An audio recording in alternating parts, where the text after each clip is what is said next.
조금 전에 근본이 없다라는 말씀을 하셨는데요.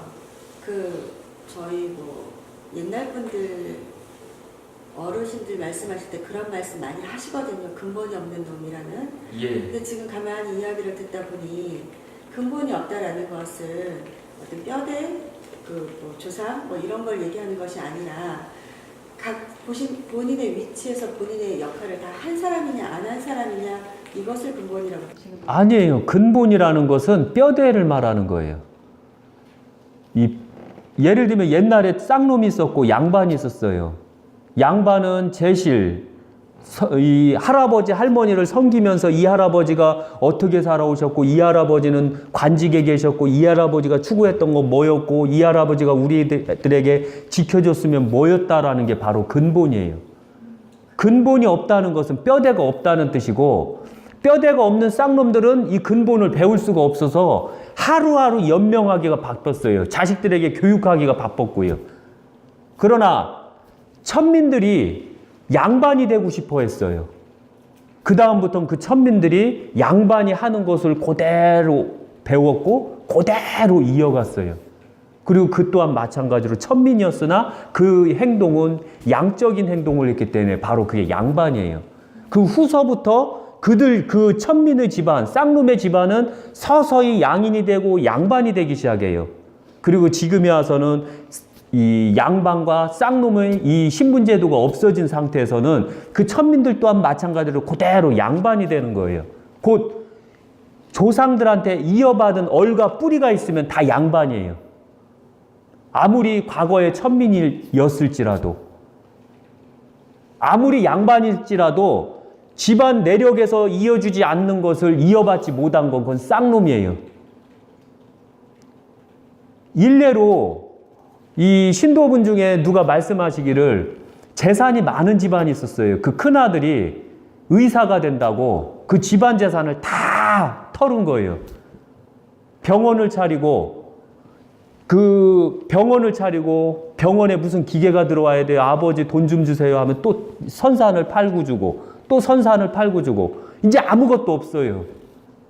그러니까 그 의사가 된 그 장손이 딱 한다는 소리가 뭐냐면 집안 제사 지내기가 너무 힘들어서 저 이제부터 안 지낼래요.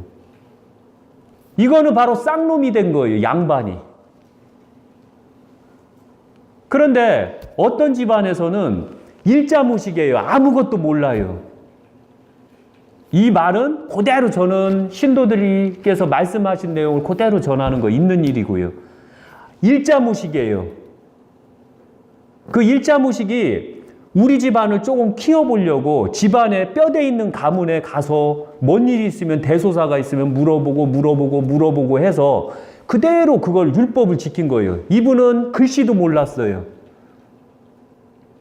그리고서 글씨를 몰랐지만 이 자식들만은 뼈대 있는 가문으로 만들기 위해서 열심히 노력해서 이 자식들이 성장하면서 이 양반댁에서 뭐라고 했어, 양반댁에서 뭐라고 했어, 양반댁에서 뭐라고 했던 것을 자식은 그대로 그 양반댁이 해왔던 걸 그대로 지켜갔어요. 그리고 성장해서는 그 아버지로부터, 일자무식이었던 아버지로부터 배웠던 걸 지금은 양반이 됐어요. 그걸 그대로 행동으로 지켜가고 그대로 양적으로 행동하면서 지켰거든요. 그래서 그 집안은 상당히 건강한 집안으로 됐거든요. 바로 근본이라는 건 이런 거예요. 근본이라 하면 내 조상으로부터 이어받은 것, 내 지식으로부터 이어받은 게 아니에요. 내 조상으로부터 이어받은 근본. 일자무식이지만 양반이 되고자 했던 이 마음을 그대로 이어받아서 후손들이 양반이 되는 거예요. 행동으로 옳고 그름을 옮기는 자가 되었기 때문에. 그러나 쌍놈 집안은 집안 문중재산을 다 병원 짓는 데 쓰고 병원 그 기계 사는 데 쓰고 결국은 집안에 돈이 없다는 사실을 딱 안 다음부터는 안타깝게도 그 장손이 나 이제 장손 안 할래요 이렇게 한 거예요. 이런 한심한 일이 없잖아요. 이것은 바로 얼과 뿌리, 근본을 잃어버린 거예요. 그래서 근본이 없다라고 해서 이런 사람들은 아무리 사회적으로 성공을 했을지 몰라도 절대적으로 이런 사람한테 배우면 안 돼요. 그러나 그 양반가에서 일자무식이 열심히 배웠어요. 아무것도 몰라요. 그분은 글을 몰라요. 자식들한테 교육할 때도 그 양반댁에서 말하시기를 하고서 가르쳤던 거예요. 그러니까 이어주는 역할만 했던 거예요. 그런데 그 자식들은 그 일자무식이었던 아버지의 말을 열심히 듣고 받아들이고 열심히 노력해서 지금은 크게 성공들을 했어요. 그러면은 이 일자무식이 양반일까요? 아니면 그 사회에서 어느 정도 인지가 있었던 의사가 양반일까요? 양반은 바로 내가 몰랐을 때, 내가 무식할지라도 더 나보다 더 뛰어난 집안에서 그걸 이어받고 전통을 얼과 뿌리를 비록 우리 집안에서 이어받지는 못했지만 우리 집안에서는 없을 때는 그 옆집 집안이 훌륭하면 그 옆집 집안을 받아들이는 게 바로 양반이에요. 그런데 쌍놈은 내가 아무리 좋은 걸 갖고 있어도 이게 내 거인 양 잘 몰라요. 이게 내게 얼마나 귀한지를 몰라요. 그래서 나만 편하려고 그래요. 결국은 어떤 일이 생기냐면 그가 60이 되고 70이 되면 그는 결국은 쌍놈이 되는 거예요. 그한테는 배울 점이 없어요. 공자께서 근본이라 하면 배울 게 있는 자에게 배워라. 그리고 근본이 있는 자에게 배워라. 아무리 능력이 있다 해서 근본이 없는 자에게 배우면, 능력이 있다고 해서 근본이 없는 자에게 배우면 나중에 너 또한 마찬가지로 능력은 있대 근본은 없을 것이다 라고 하셨거든요. 그런데 아무리 무능할지라도 근본이 있는 자한테 배우다 보면 언젠가는 나는 능력도 생기고 근본도 있게 마련이다 라고 하셨거든요. 그래서 곧 근본은 전통과 뿌리, 정신이 그대로 내가 육신으로 받아들이고 내가 행동함에 있어서 선생님한테는 한없이 공경을 표하고 선생님은 한없이 내 아버지, 어머니로 해야 돼요. 그래서 항시 내 아버지 대하든 내 어머니 대하듯 하셔야 돼요. 그런데 여기서 말씀드렸죠. 그렇게 할 필요가 없어요. 노동자는 딱딱딱 시간 되면 딱 나가고 시간 되면 딱 챙겨 먹고 시간 되면 딱 양상하고 보내고 하는 게 노동자예요. 선생님은 노동자가 아니에요. 우리가 생각하는 선생님은 노동자가 아니에요. 그리고 만약에 선생님이 종교관을 가르쳐줘도 그건 선생님이 아니에요. 근본을 가리키는 분들만 선생님이라고 할 수 있어요. 저희 어렸을 때는 좋은 선생님이 많으셨거든요. 그런데 지금은 좋은 선생님이 별로 많지가 않아요. 왜? 노동자였기 때문에요. 나 먹고 살기도 바빠요. 그런데 옛날 선생님들은 그렇지가 못해요. 자기 똥구녕이 찢어지게 가난한데도 그 제자 대학비 마련하기 위해서 자기 월급을 다 털지요. 자기 새끼는 굶어 죽는데도 손 쪽쪽쪽 빨고 있는데도 그 선생님은 제자를 위해서 희생하지요. 그런데 여기서 더 문제가 있죠. 그 쌍놈, 제자 중에 쌍놈들이 있어요, 꼭. 그렇게 도움을 받은 제자들이 오히려 선생님을 찾아뵈지도 않아요.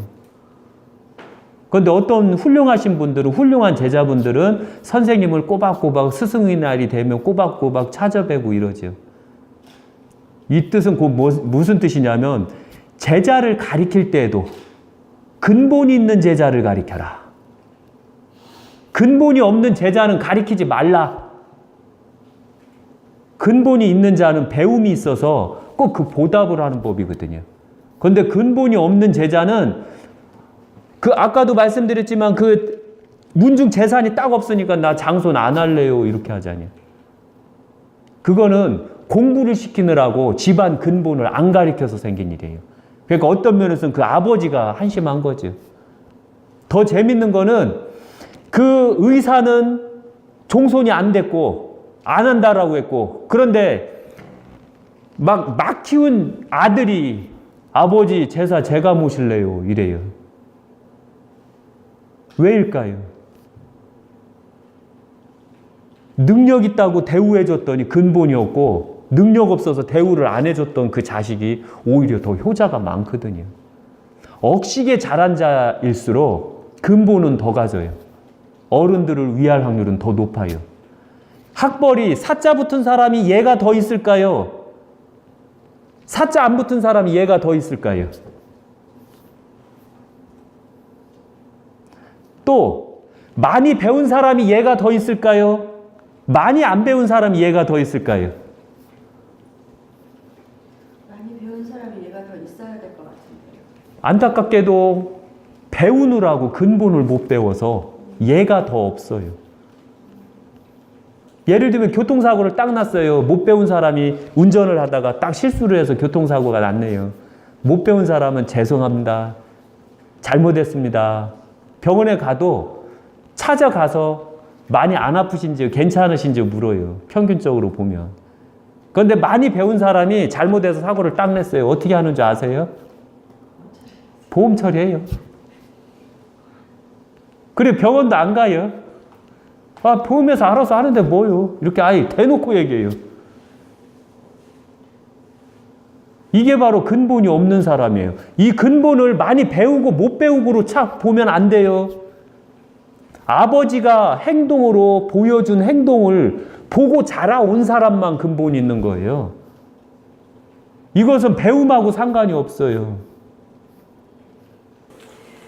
그러니까 부모로부터 또는 조상들로부터 면면이 이어져 내려오는 예를 지키면서 전통이나 어리나 뿌리를 이어져 내려오는 것, 예, 그런 것이 아주 잘 배우고 양반적인 집안이다.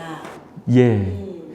그런데 양반적인 집안은 아까도 말씀드렸지만 아무리 쌍놈 집안일지라도 아무리 망나니 집안일지라도 그 사람네들이 이제 느끼는 거예요. 아, 이제 우리 망나니 그만하자. 우리 이제 쌍놈 그만하자. 우리 이제 양반처럼 한번 살아보자. 근본 있게 한번 살아보자. 해서 마을의 가장 근본적이라는 것은 평균적으로 보면 선생님을 뜻하는 거예요. 이렇다고 해서 현재 직업을 선생님 직업 가지신 분을 말하는 게 아니에요. 잘 이어져 내려오는 그런 분. 그런 분이지만 여기서 말하는 선생님이라는 것은 공자를 중심으로 봐야 돼요. 공자께서 말씀하시기를 나는 너희에게 스승일지 몰라도 나는 너희들이 내 스승이니라. 배울 점이 있는 자가 다 선생님이라는 뜻이에요. 공자님께서 말씀하시기는 내가 이 매주를 쓰는데 몰라요. 그런데 매주를 잘 쓰는 사람한테 배우면 그분이 나의 선생님이 되는 거예요. 매주 쓰는 선생님. 내가 청소할 줄을 몰라요. 그런데 청소 잘 하시는 분한테 배우면 그게 바로 청소를 가르쳐준 선생님이 되는 거예요. 선생님이라는 것은 내가 몰랐을 때 나에게 깨우침을 주고 나에게 익힘을 주고 내가 할 수 있게끔 도와주는 분들을 다 공자님께서는 선생님이라고 했거든요. 그런데 우리가 알고 있는 선생님은 학교, 교직에 있는 분들을 다 선생님으로 착각하는 거예요. 선생님은 내가 여기 걸어갈 때 100m를 걸어가면 100m의 만치 선생님을 봐요. 1000m를 갈 때는 1000m 만치 선생님을 봐요. 1000m를 갈 때 1000m 만치 선생님이 있어요. 그만치 경험이 많을수록 선생님을 많이 본다는 얘기예요. 그런데 안타깝게도 우리 스스로는 선생님은 딱 정해 있어요. 가장 기본이 자식들의 선생님은 누구죠? 부모님이 바로 선생님이에요. 유교라는 것은 바로 선생님이라는 뜻도 돼요. 왜? 나에게 가르침, 나에게 배움을 줄 수 있는 선생님. 내가 먹는 것서부터 내가 어렸을 때 똥 쌀 때, 오줌 쌀 때, 기저귀, 걸을 때, 그 다음에 내가 학업을 시작할 때, 그 다음에 내가 그 학교에 이제 승진을 할 때, 내가 학교에 그 입문할 때, 그 다음에 회사에 승진할 때, 이때 다 뒷바라지를 해주는 거예요. 왜? 대가 없이 뒷바라지를 해요. 이런 선생님이 어디 있어요? 완전히 호구 선생님이잖아요. 호구 중에서도 상호구가 바로 부모님이세요. 그런데 왜 부모님은 그렇게 호구 선생님이 되었을까요? 왜였을까요? 내 자식이니까. 내 뿌리를 이어줄 자니까. 그런데 여기서 이혼한 자들이 과연 그걸 이어줄까요? 남자는 이어줄 수 있지만 여자는 절대 못 이어줘요. 왜? 3대, 4대가 지나면 그 뿌리는 없어지니까. 여자는 없어져요. 그런데 이혼 안 한 사람들은 계속 유지를 해요. 그래서 이혼한 가족하고 이혼하지 않은 가족의 차이점이 이렇게 나는 거예요. 그런데 문제는 뭐냐면은 부모님은 호구 선생님이에요. 그럼 내가 성장했어요. 내 부모로부터 내가 성장했어요. 내가 자식이 나고 내가 가정을 이뤘어요. 그럼 나는 호구가 안 되겠어요? 되겠어요? 나 또한 호구예요. 부모는 대가 없이 오직 자식만을 위한 호구예요. 그리고 자식들만을 위한 선생님이 됐던 거예요. 대가가 없어요. 뭐 학비를 달라고 하나, 용돈을 달라고 하나, 그 가르쳐줬다고 돈 달라고 해요? 오히려 돈 받으면서 자식들이 배우지요. 그리고 자식들이 이제 나이 들어서 어머니가 이제 연세가 드시고 하면 그제서야 자식들이 그동안 배운 거, 그제서야 이제 학비를 주는 거죠.